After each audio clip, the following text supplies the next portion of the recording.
جماعت اسلامی کے صوبائی قائدین اور جماعت اسلامی بلوچستان کے جنرل سیکریٹری اور حق و تحریک کے قائد مولانا ہدایت الرحمان کی پریس کانفرنس میں ان کا کہنا تھا کہ ہمارے مطالبات آئینی تھے اور بلوچستان کے مسائل کے پیش نظر تھے۔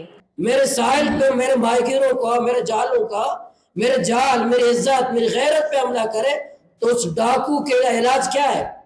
اور ڈاکو کا کیا علاج ہے؟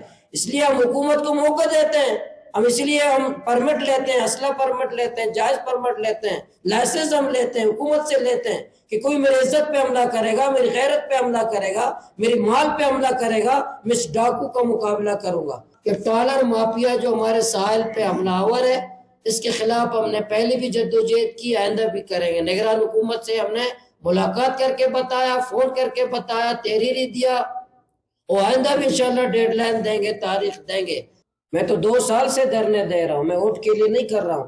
اگر ووٹ کے لیے کر رہا ہوتا تو ابھی میں وہاں کمپین جا کر کے ووٹ مانگ رہا ہوتا کہ مجھے ووٹ دے دو، کہ میں دھرنا کیونکہ 2 دفعہ دیے نہیں دوں گا۔ لیکن میں اپنے ماہگیروں کو دیکھ رہا ہوں کہ لوگ ڈاکو اس پہ فائر کر رہے ہوں، میں جا کے دیہات میں لوگوں سے ووٹ مانگتا پھروں، تو میں قوم کی نمائندگی کرنے والا ہوں یا اپنے مفادات کا سودا کرنے والا ہوں؟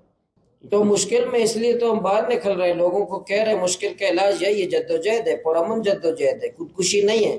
اور اسی طرح غیر ضروری چیک پوسٹیں اسی طرح نہیں ہٹائی گئی، اسی طرح ہماری تسلیح جاری رہا تو ہم دوبارہ غیر معینہ مدت کے لیے 3ری دفعہ بھی دھرنا دیں گے۔